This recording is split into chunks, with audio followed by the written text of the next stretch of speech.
صل وسلم وبارك على سيدنا محمد وعلى آله وأصحابه أجمعين. كل سنة وانتم طيبين. النهاردة بسرعة كده رمضان بيجري. كل سنة وانتم طيبين. النهاردة رابع يوم. كل سنة وانتم طيبين. حض- حضرتوا الفطار ولا لسه؟ النهارده بقى ان شاء الله هحضر معاكم الفطار. عارفين الساعه كام؟ اقسم بالله العصر لسه مأذن دلوقتي حالا. هلحق اعمل فطار ان شاء الله هلحق. هقول لكم النهارده هعمل ايه. تعالوا كده يلا بينا على المطبخ هقول لكم هعمل ايه. اكله سهله مش هتاخد وقت معايا.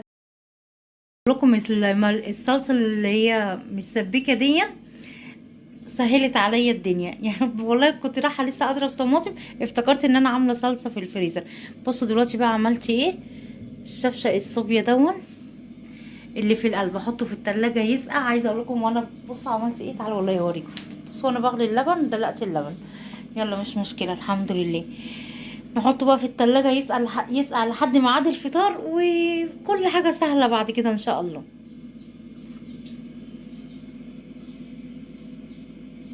الساعة بقى 4 دلوقتي. هنعمل أكلة سهلة وما تاخدش وقت مننا وفي نفس الوقت بنحبها. عرفتوا هي ايه؟ مفيش أسهل من البانيه والمكرونة. هنعمل كده بانيه. معايا مطلعه بانيه ومتبلاه. حاطه ملح وفلفل اسود وبصل بودر ومقطعه عليه بصلايه وبيضايه. ده نص كيلو بانيه بيضايه واحده عليه.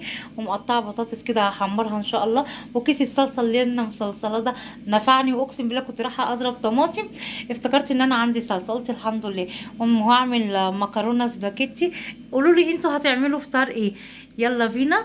يلا بينا نبدأ. وهعمل كمان صوبيا. بغلي اللبن على البوتاجاز اغليه واسيبه يبرد وبعد كده ايه نعمل صوبيا ونحطها في التلاجة. هي في الساعة دي ان شاء الله فاضل ساعتين. الساعتين دي تسقع وتبقى جميلة ساعة الفطور. كل سنة وانتم طيبين. قولوا لي بصراحة من غير كسوف كلتوا في المحشي كام يوم.